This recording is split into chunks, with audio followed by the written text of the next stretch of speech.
Energized Show, up the Irish.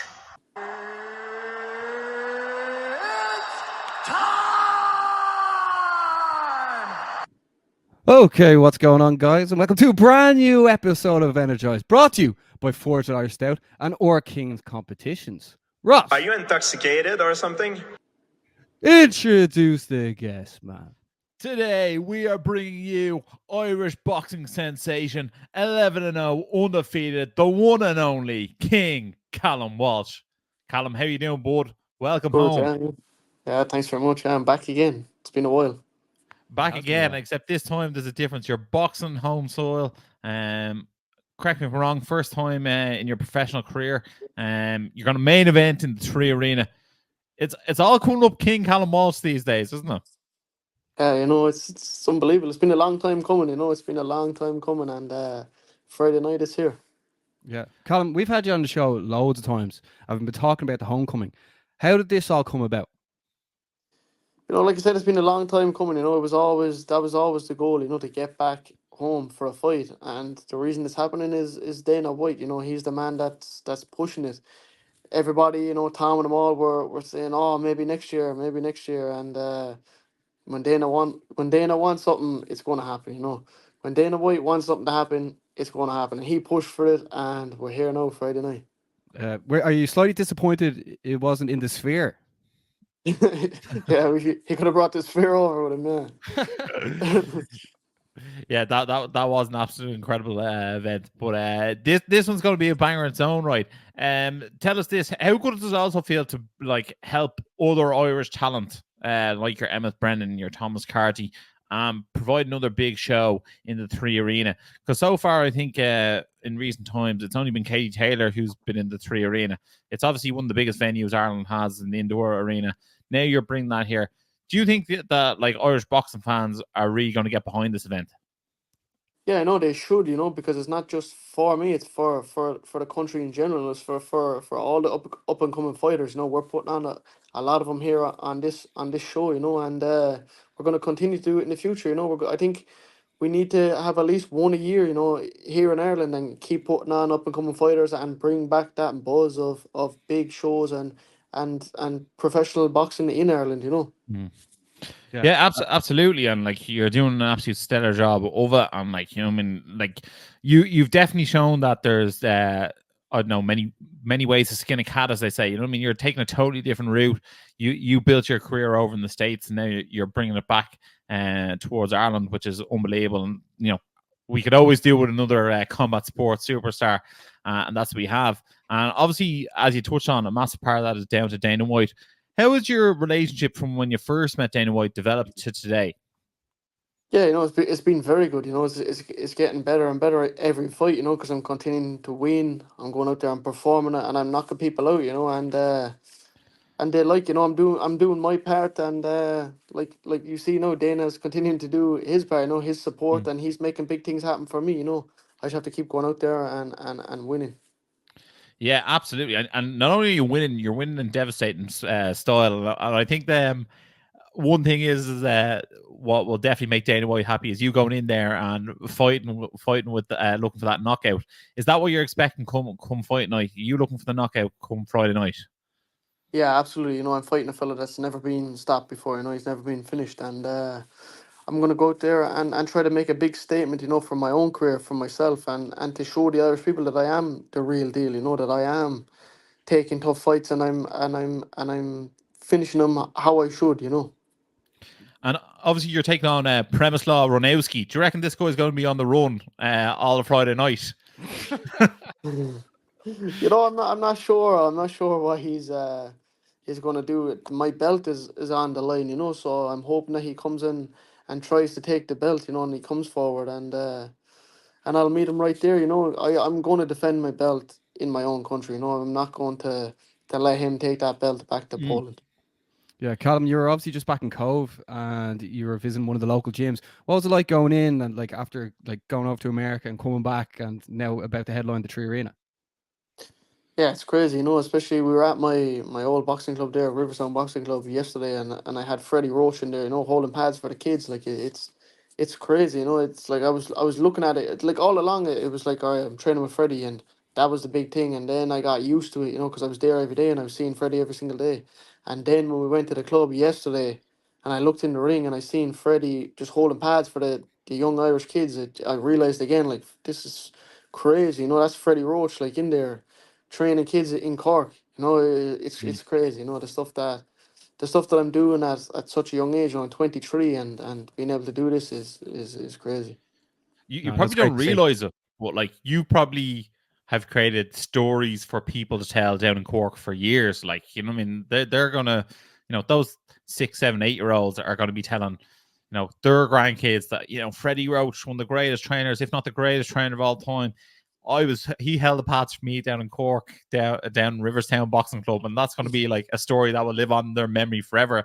And you did that for them. And one thing I do want to ask is, obviously you had coaches in that gym, and it looked like from the greeting you had, they're still there. Did they ever say, when you came back, did they say, "Oh, we always saw that something special in you," or did they go, "Wow, you've really made something yourself"? Yeah, no, they always say that they knew that I was going to be good. You know, that I had the potential, you know, to go all the way. And so I won 6 Irish titles with them. You know, I won the Hmm. European gold medal with them coaches, and now I come back and I still train at the same gym. You know, when I'm home. And you know, being able to bring Freddie Roach there yesterday was unbelievable. Yeah. Did the coaches say to you, you still sound like you have the same accent, or did they think you sound a bit of American these days, dude? Nah, I still have the same accent. All right, I'd say when I'm in America, it probably slows down a bit. It probably slows down a bit because they can't understand. But because I got back actually, and I was talking to someone in the club, and Freddie was like, "We speaking English there?" And I was like, "Yeah, we were." Just talk a bit faster. You can't understand. Freddie's going to have to catch up. But for the people tuning in, they can watch King Callum Walsh return home live on UC Fight Pass this Friday the 20th. And also, you can still get tickets. Myself and Ross will be there. Ross, we're looking forward to this very, very much so. Yeah, I can't wait. Like, we've been watching on UFC Fight Pass for so long, Callum. We've had you on the show so many times. Yeah, I think you've probably been on the show more times than anyone who we haven't seen live compete. So Yeah. that we're really, really looking forward to that, and we can't wait to see it. Obviously, you're part of a power couple now, a power sport, combat sports power couple now with Tabitha Ricci as well. Is Tabitha coming over for the fight? Yeah, she's in London at the moment with her family, but she'll be here Wednesday. Yeah, Wednesday. And tell us this: does that relationship really help you stay on top of things and stay on top of your training, stay on top of your diet when you have two athletes in the one place? Yeah, it does. You know, we live together, and she's always in training. I'm always in training, so it makes it a lot easier. You know, especially when like I see her. She get if say no one day I train early, and I get out of bed early, then she's thinking, right, you know, I might as well get up and go and do something too. You know, or it's like if she has an earlier session than me one day, when she wakes up, I'm like feeling bad. You know, and I'm like, fuck, I should probably get up now and just go for a run. What you know, it's like always trying to like one up each other, but it's good. You know, I don't want to let her train 3 times in a day and I only train twice or whatever. You know, so it's like it's constantly like pushing each other and. Especially yeah, like you said with the diet and stuff, you know, all the food in Mm. the house is clean because we're both constantly training. You know, it's not like if you had someone else, you know, and I was training for a fight and they're not even an athlete, you know, and they're eating takeaway and everything, and I'm like, for fuck's sake, you know, I can't eat any of it. But yeah, so no, it's definitely helps a lot, you know, that we both have the same goals. That sounds like Yeah, myself and Ross's relationship, doesn't it, Ross? yeah, exactly. We're both trying to get up earlier than the other. Um, but and fair play to her as well, also because she's climbed that UFC strawweight division as well. She picked up a win over Angela Hill there recently, so fair play to her. Do you get motivation from her success, and does she get motivation from yours as well? Yeah, absolutely, you know, 100%, especially when we see how hard we work, you know, because we Mm. understand how hard the both of us work, you know. So when I see her getting the win, it's like I know because it's hard for like a lot of people are going to watch me Friday night, but they don't understand how hard I've actually worked to get that win, you know. Whereas when you understand and you see somebody training every day, you see how hard they're working, you see them cutting the weight, you know, all the stuff that's hard, you know, all the sacrifices, and when you see them win, then you can appreciate it a lot more, you know. So I think that's why we go through it together, and then when I get the win or she gets the win, we appreciate it a lot because we know how hard it is. Yeah, well, the two is it's actually great to see from the outside looking in because the two is are growing and keep winning at the same time.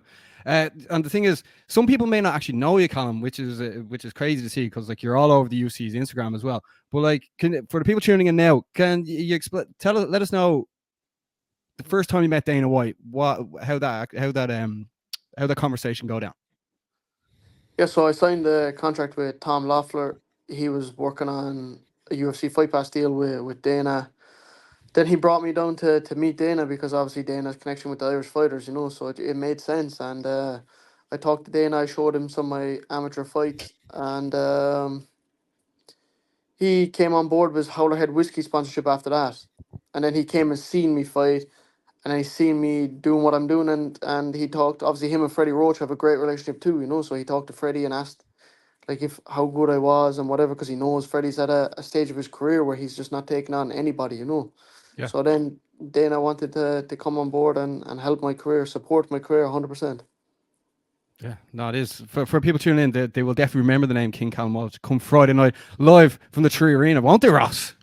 Absolutely. How could you not? Like, you've been on a meteoric rise. I don't think there's been a boxer in Irish history who's taken the pro scene like Storm the way you have, Callum. It really, really is uber impressive, is the only way I can describe it. And look, like, you've headline shows in Boston, you've fought in Madison Square Garden, you're coming home to headline the Tree Arena. Like, you've done a lot in 11 fights. So with that, how frequently would you see? How frequently would you see yourself fighting back home in Ireland? And is there any other venues in the world that you'd like to tick off a bucket list? Yeah, ideally for me, I'd love to fight once a year in New York, Madison Square Garden, and once back here, and I can tip away wherever else then, but ideally once a year in Madison Square Garden and once a year back here in Ireland. Don't forget those New York taxes are slightly higher, so from a business point of view, you have to make sure mind those books, Twice a year back here, so. I love it. And then Ross, thanks for that, man. We appreciate it. No worries. You give me the 10% extra on the side. Tom Loeffler, move over. Shout out Tom as well. Shout out to Tom as well. Yeah. What's it like? What's it like going around Ireland with Tom? By the way. Yeah, it's grand. They had to drive yesterday. They were following me down to Cork. We had to have 2 cars for the team.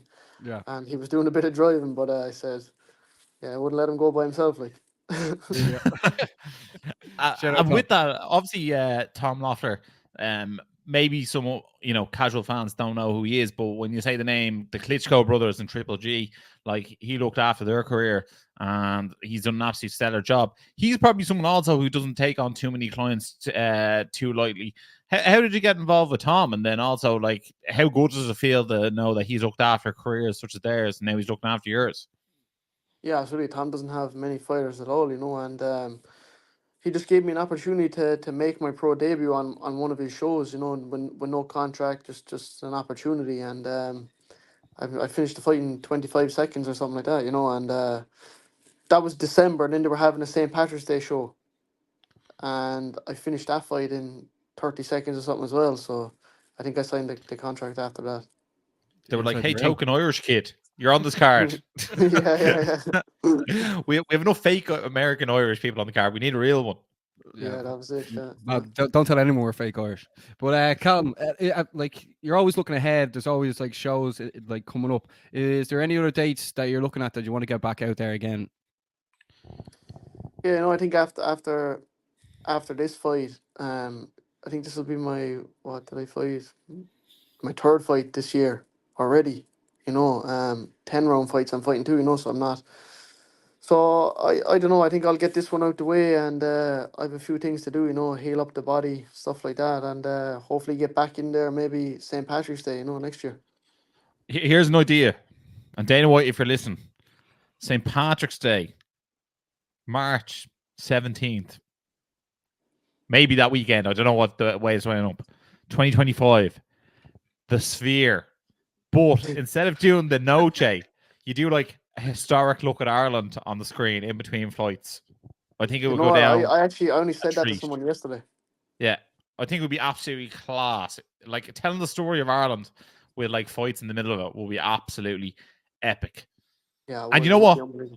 You do a UFC and you do a UFC Fight Pass 360 Promotions cross promotion, and you had the Irish guys who fight in the UFC and Callum and a handful of boxers both on the same card. I don't know whether you have the boxers box inside a cage or what you do. Would you box inside a cage, Callum? Would that matter to you?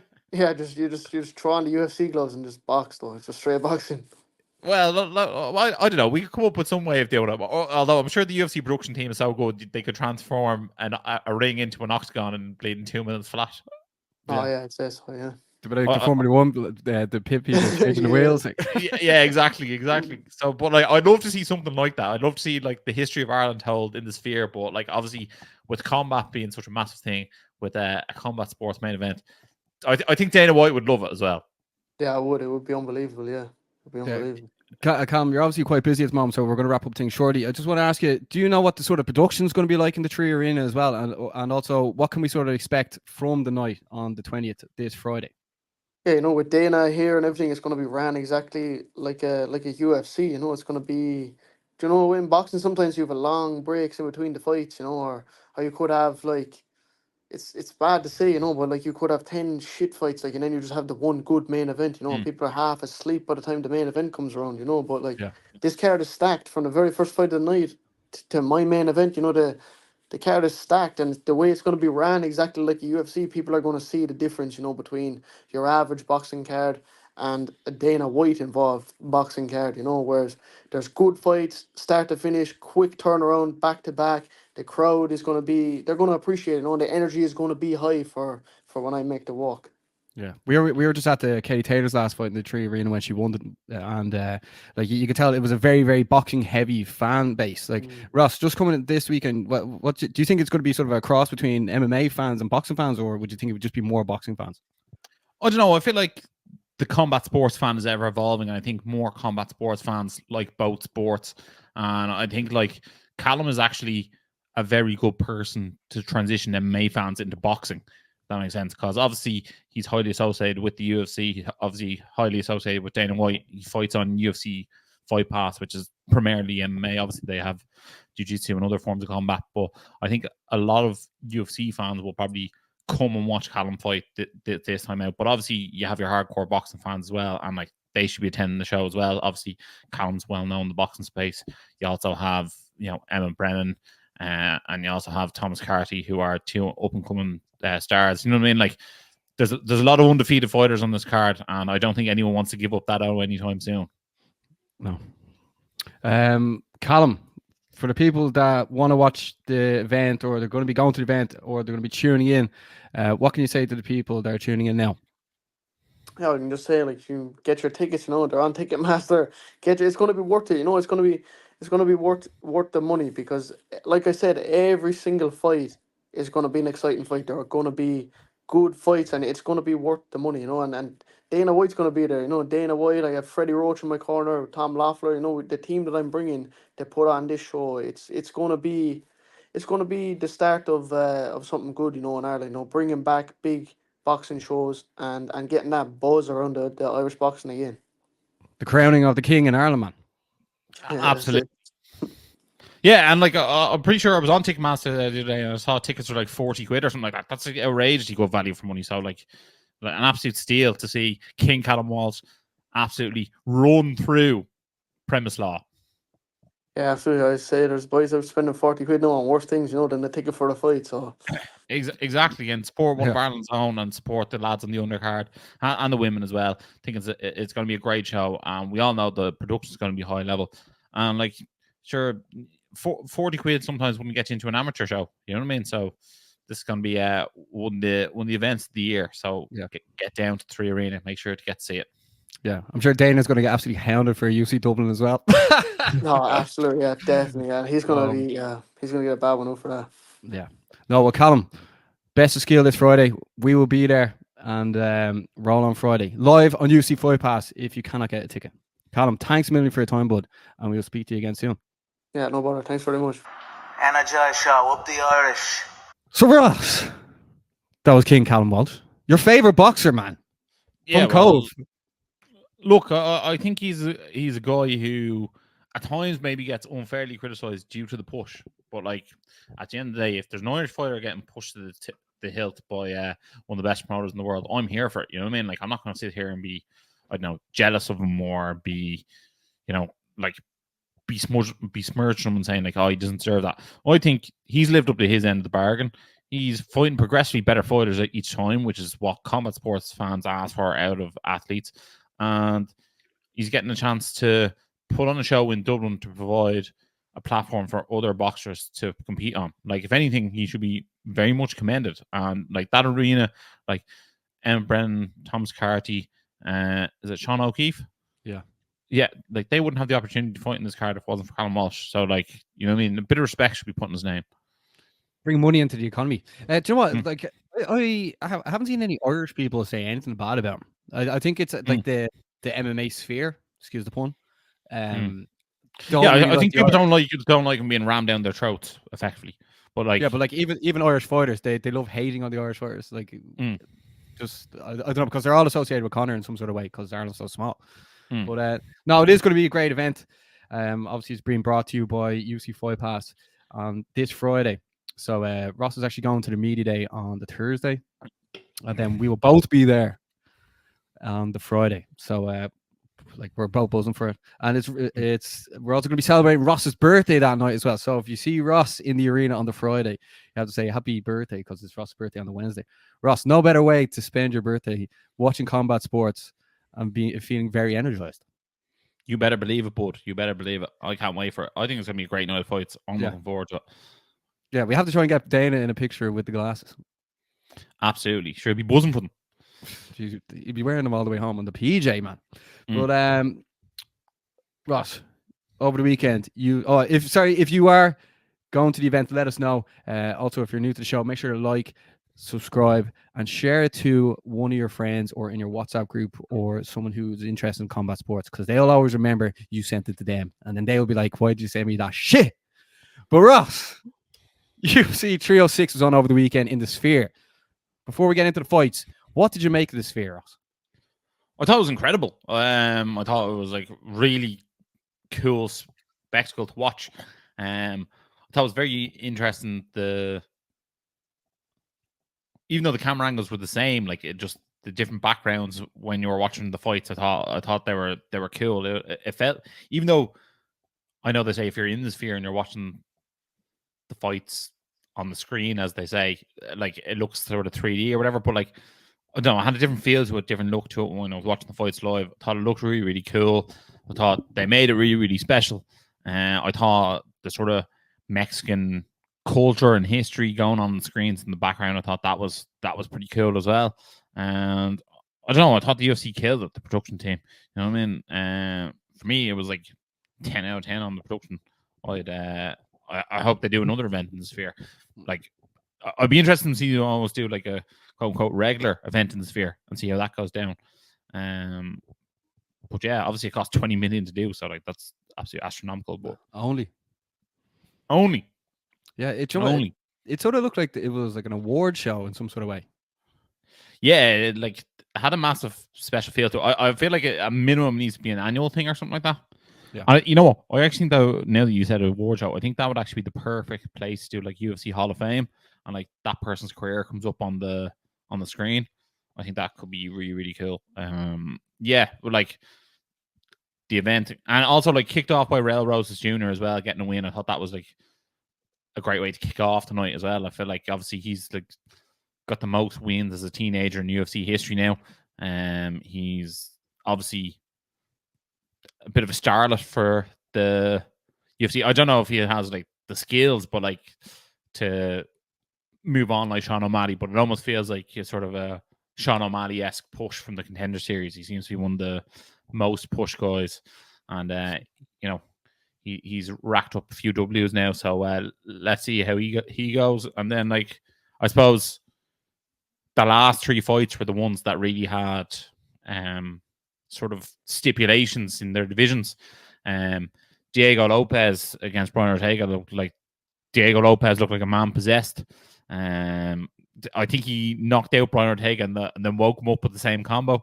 That was absolutely wild. I also think like his hair when he's fighting like makes it him look like even more of a wild man. But look, obviously he's made a massive statement in the featherweight division. Featherweight is obviously dying to get new contenders. Obviously we have Topuria versus Holloway at UFC 308. Volkanovski's waiting in the wings. Who knows? Maybe Volkanovski versus Diego Lopez could be next at featherweight. I definitely watch it. It would also give Volkanovski a new challenge, which would be more than welcome. Sure, I don't think anyone would hate that being a co-main event in a pay-per-view. And then if you go into the co-main event, Valentina Shevchenko basically shut out Alexa Grasso. And there was obviously that one moment with the guillotine that looked really tight, but Shevchenko rode that wave and she got her belt back. Were you surprised with that result? Going into the fight, I actually thought Grasso was going to win. To be honest, I thought the younger fighter who won the last fight, I thought she'd win this one, but it was like more of a Valentina of old. She's obviously an elite talent and great to see her back on top. I think she's a fan favorite, and I think she's definitely one of the most interesting character out of all the women in the UFC. One of the best dancers in the UFC as well. Yeah, followed by one of the other best dancers in the UFC, Merab.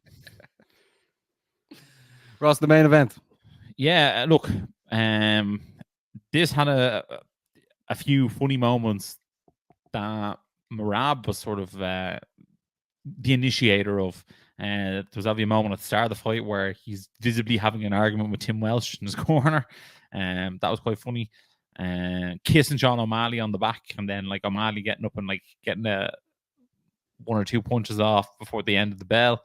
Tried the spinning wheel kick, which is O'Malley's famous for. Gave the missing sort of the look away as O'Malley missed some strikes on him. So look, Merab absolutely shut him down. Like his wrestling, I think, was just too much for O'Malley. O'Malley spent a lot of time on his back, and I just think, look, nightmare stylistic match for him. I think with the build up with Merab and O'Malley, like I felt like the two of them built the fight quite well, and I also felt like people were giving O'Malley probably more credit than he maybe should have got, and I think people were almost discrediting Merab in certain aspects, to be honest.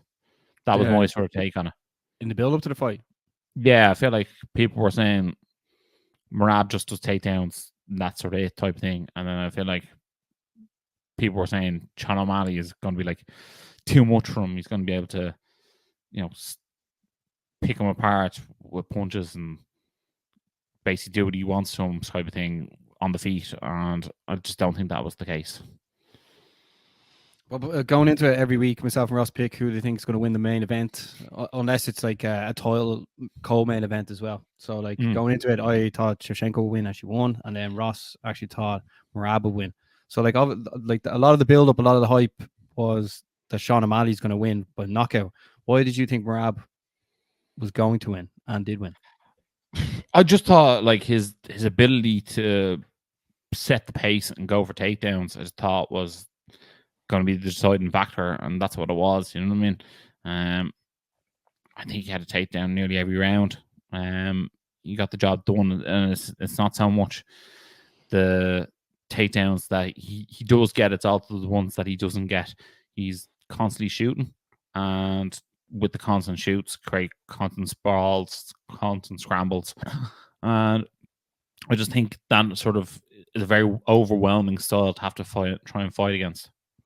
And do you think, like, we obviously put a poll out today asking who should Merab fight next? Should it be either Deiveson Figueiredo or Umar Nurmagomedov? How come when you made that artwork, beautiful artwork by the way, how come you didn't put a Sean O'Malley rematch in there? I just thought the fight was decisive enough that Sean O'Malley should probably go fight someone else to come back and get a rematch, to be honest. Also the fight wasn't exactly super sexy, so therefore I feel when the fight's a bit sexier or when it's a bit closer and like it's less one-sided, I think that's more what would draw people in to look for an immediate rematch. I don't think anyone's dying to watch that straight away again. Well, at the moment, it's 80% people want to see Umar Nurmagomedov versus Merab. That's actually a decent fight. It absolutely is. One thing I will say is like Nurmagomedov has a win over Corey Sandhagen, right? And like that's about it, right? And he's got up to ranked 2 in the division. Like the other side of things is Devson Figueiredo has wins over Marlon Vera, Cody Garbrandt, and Rob Fontenot. I actually think that Figueiredo actually has a stronger resume, but the much sexier match is definitely Umar Nurmagomedov. Yeah, but it'll just be wrestle against wrestle. So like, whereas hat versus hat. Yeah, so I just think like Davison would just be taken down a lot. So it's hard to predict the Nurmagomedov versus Merab. But speaking of Sean O'Malley as well, Ross, another Irishman. Who do you think he should fight next? Maybe he should fight Devson Figueiredo, and the winner of that should fight for the belt next. Like that's actually those two. That's a very good show. That's a great fight. Actually, stylistically, I think that one's an absolute banger. And also, I think maybe put it on the same card. Therefore, if there's a pullout, one of those step in. There you go, Ross. You're gonna have to say this to Dana when we see him on Friday, swinging out of him with a headlock. Absolutely. A couple other fights that were announced. Very, very juicy fights. We'll start with John Jones versus Miocic. Yeah, I think one thing that I want to see with that UFC 309 is that Tom Aspinall fights as the co-main event. So therefore, if there's a pullout, Tom Aspinall's in, or alternatively, he's just a backup to that fight. As much as they announce it, what are the chances that fight actually goes down at that date? I think it's 50-50, to be honest.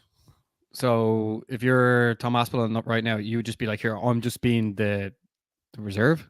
Yeah, I think so. Or alternate? Yeah, okay. The alternate, yeah. I think so, yeah. And then massive news, Ross, especially the Irish MMA community. Chandler versus Oliveira will be on this card as well. Yeah, big time. So we're not getting McGregor versus Chandler. I've also seen that. I've seen reports that either Conor or Dana said that like he won't be fighting until January, February, the earliest. And I've seen another one say he won't be fighting December, January, or February. So it could be March 2025 before he's back out there. I just want to see him get something booked. Like, obviously, he's talking about fighting in BKFC as well. So, like, he's obviously itching to get something done.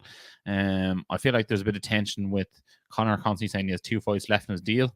So I feel like UFC aren't dying for him to be a free agent. But we'll see how things go. You know what I mean?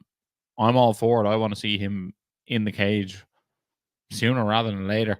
And look, maybe he mixes things up. Maybe Conor returns and he fights Nick Diaz, or he fights Tony Ferguson, or you know what I mean. Who knows who he fights next? But like, what if he fights someone lower down the rankings to sort of who was also on a bit of either a skid or an extended break before he gets back in there against one of the top 10 in the division. Well, Nate Diaz is still a free agent, and Masvidal announced he was coming back as well. Yeah, I'd be all for any of those fights. Yeah, but like Chandler couldn't wait around any longer, Ross. Like Chandler's a couple of years older than Conor. Yeah, he's waited around far too long. Like, but do you know what? The unfortunate thing is, like, a lot of people lost out when Conor injured himself because that fight. Yeah, but it's hard when you have such a large dangling card in front of you. It's hard to walk away from it.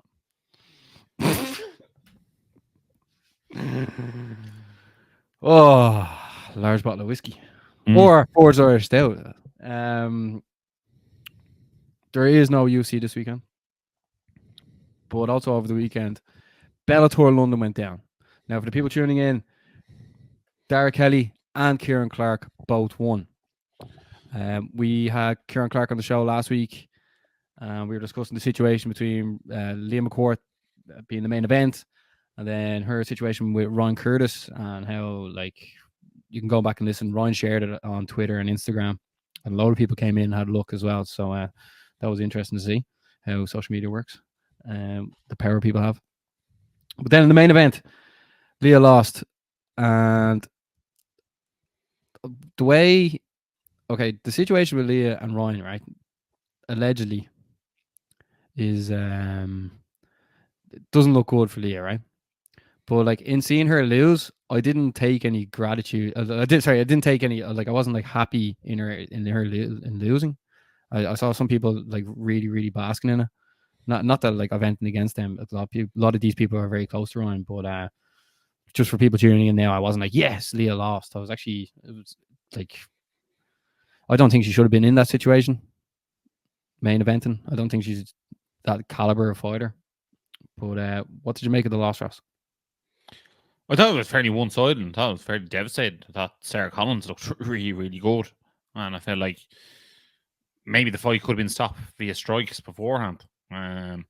Obviously, Leah has a lot on her plate with people coming for her all over all the socials.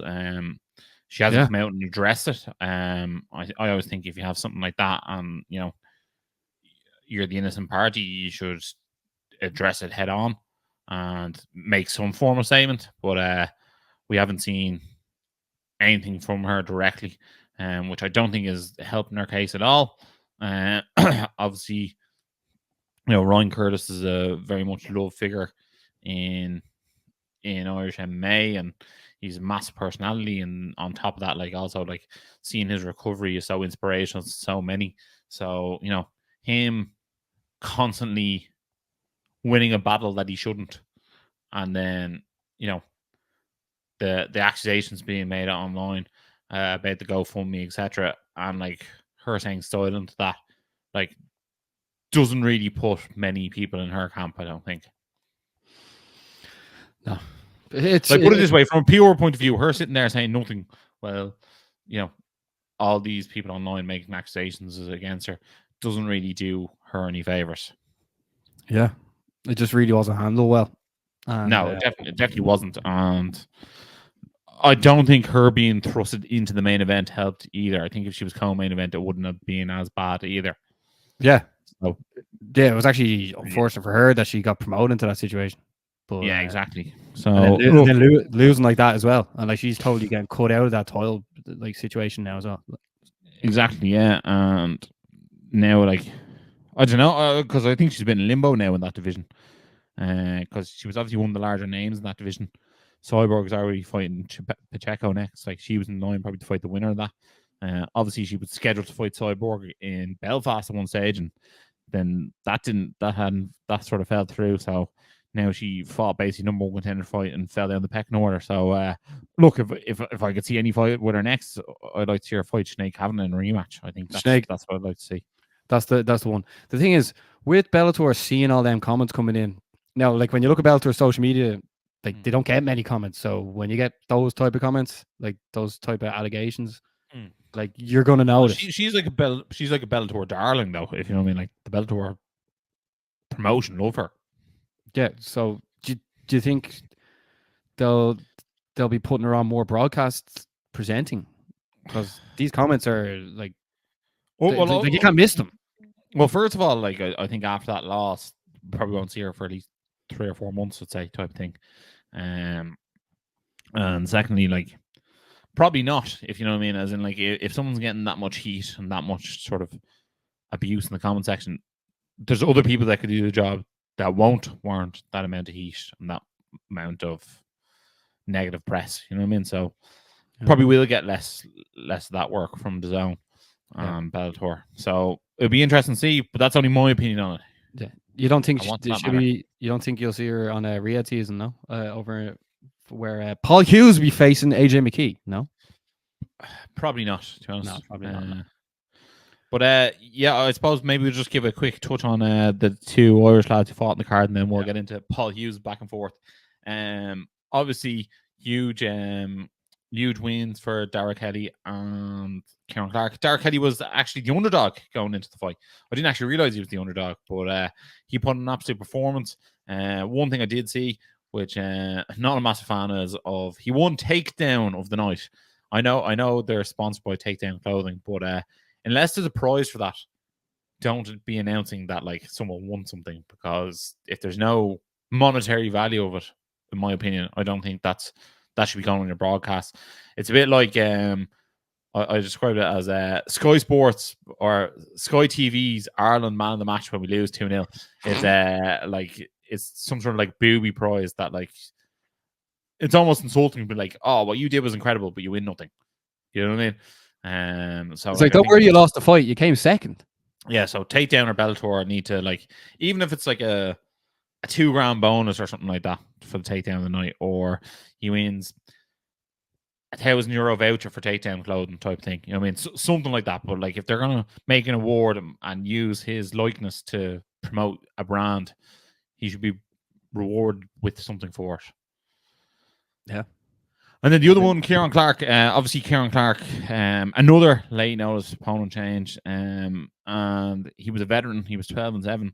And you know, if he was booked against this guy from the start, we probably would have criticized it, saying this guy is like record, like, isn't what we're looking for. But he was tough, and he put up a good fight for the first couple of rounds. But there's something about Kieran Clark that, like, when it goes into deep waters, like, he swims and his opponent drown.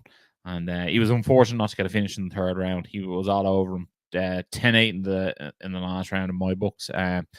Great to see him get a win, but it would be nice for him to not have to fight someone last minute and not have to fight at the catch weight. But again, like, this one, again, totally out of his hands. So, you know, zero blame should go on him on it. Just unfortunate circumstances. Yeah. Also, fair shout out to Dara for taking so many groin shots and still being able to go out and celebrate. Balls of steel, that fella. Balls of steels. And then Kieran Clark, 10-0. 10-0. Ross, it was also announced Paul Hughes is taking on AJ McKee over in Saudi Arabia. Yeah. What you make of that fight? And they had it back and forth as well. Yeah. It's happened a few times with sort of the PFL Bellator broadcast that, like, it looks like they're wrapping things up, and then it's almost like someone gets a word in the ear that they need to go for a minute or two. I don't know if you watched it live, Barry, but it sort of kept extending the conversation, even though it meant like a natural end or whatever. But I thought Paul Hughes won the back and forth. I think it's probably easier to win the back and forth when you're the person there live versus the person via Zoom. Paul Hughes made some funny, like, sort of Call of Duty references. And then he, you know, Paul Hughes would call himself the young lion, and then AJ McKee said lions are lazy. There was a few nice back and forth, very respectful.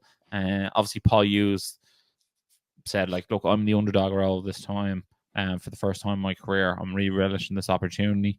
And then, you know, AJ McKee was saying, I'm the mercenary. I'm going to show you why I'm called the mercenary. So I think it was very respectful yet playful back and forth.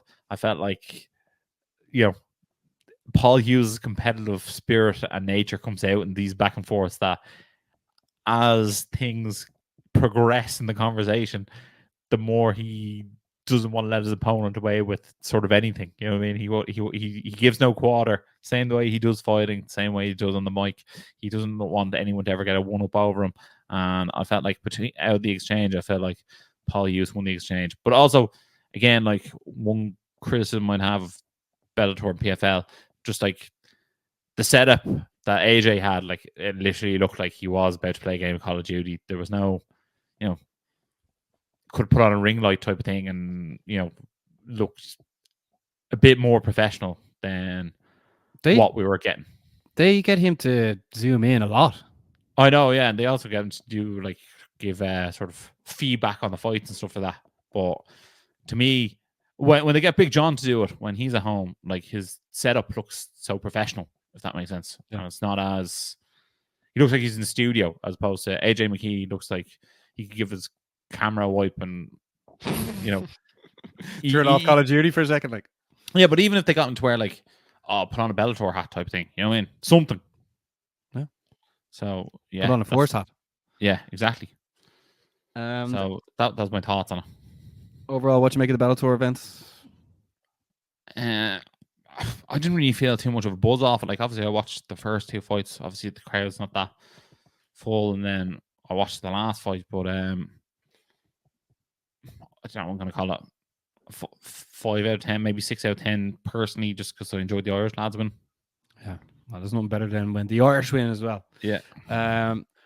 Speaking of Irish MMA events, just over the weekend, your fighting championship went down yesterday. Declan McAleen always putting on some good scraps. But in the main event, Jess Paolo from Sanda MMA won on his pro debut, Ross. Yeah, he did. Look, Jess has collected nearly all the belts in the amateur scene. He's won cage conflict belts. He's won Euro belts. He's won Premier belts. Like he's won. I'm pretty sure he's won Cage Legacy belts. Like he's won an absolute rake load of belts as an amateur. He's made the jump pro. He is someone who I think will do better as a pro than he did as an amateur. As in, I feel like he'll be able to explore his full skill set better. I think he's someone who, from top position, would have been, I don't know, maybe less active as you would like him to be. But I feel like now that he has the opportunity to throw the elbows, I feel like we're going to see a much more dangerous version of Jess Paolo. And I also feel like even like up against the cage, like defensive wrestling, like he'll be able to throw elbows in.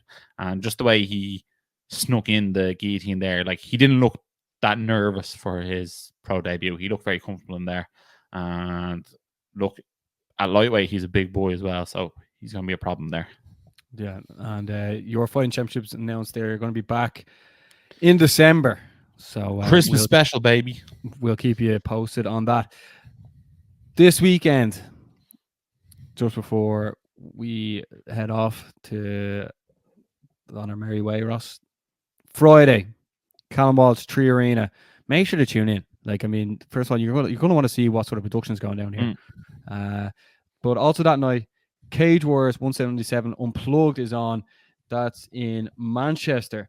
On the card currently from Ireland is Adam Shelley. There's also talk that Conor McCarthy is going to be making his Cage Warriors debut as well.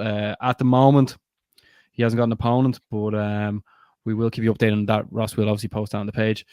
Just a couple of people to look out for. Chasen Blair from Next Gen is going to be fighting on the card. Just scrolling. Solomon Simon was meant to be on the card as well. He had to pull out. He couldn't get an opponent, sorry. And that's going to be on UFC Fight Pass as well. But you can bet your bottom dollar. Just check out the Energized Instagram. You'll see the fight in Norwich this weekend. You can bet your bottom dollar. The majority of people on UFC Fight Pass will be watching Callum. And then Cage Wars 178 is on Saturday in Manchester. Luke Riley's headliner against Alexandre Jr. Ewan Davis is on the card as well. He's one to watch out for. Dara Ward, Team KF, and Honey Badgers taking on George McManus. Then also Matthew Friel is on the card. He is taking on Jordan Molinari. I think that's the first fight of the night. So that's Saturday night. But also Saturday night as well, Anthony Joshua is taking on Dubois. But what's even bigger, Ross, Cork's EFC 2 is going down, being headlined by, I think it's actually being headlined by, it's not Brian Manning anymore. Jack McGuire. I think it's being headlined by Jack McGuire, bro. Yeah, well, two of MA Cork's finest. Jack McGuire is the young veteran of the game. And then obviously Brian Manning is an enigma of a fighter. So, look, I'll be looking forward to seeing both those get out there and do their bits. I expect 2 wins. Yeah, they're the only 2 pro fights in the card. We will be posting more about that this week as well. Ross, that's a lot of combat sports, man. The week after, UFC Paris and PFL Glasgow. I'm buzzing for a bud. I'm not looking forward to that. I'm not looking forward to picking between Moicano and Saint Denis. You're big fans of both, bud. Yeah. But Ross, that's like, I mean, when you talk about covering MMA, and even boxing, that's a lot of action. Also, by the way, Lee Hammond was meant to fight on WoW Fighting Championships.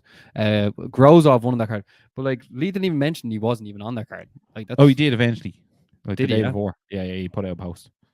Well, it's just like we put the poster and like no one even said it, and people were like, "Go on, Lee," and then in the comments, people were like, "He pulled out." It's like, what? Ross, another exciting week. Like BKFC was on. There was boxing. Like Canelo won. Like the Sphere. I feel like Canelo's like lost his stardom power or something. I tell you, do you know what? I feel like he fights, no one cares. I know, yeah. And your man Berlanga, like he actually, like he was undefeated. He's world class Berlanga. It's like who? You know what I mean? Yeah, he was undefeated as well. Knocks everyone out. I think it's actually just very important. Like obviously Callum has his thing now with Tom Loeffler, and like who could turn that down? You know what I mean? He's over in America. Freddie Roach the works.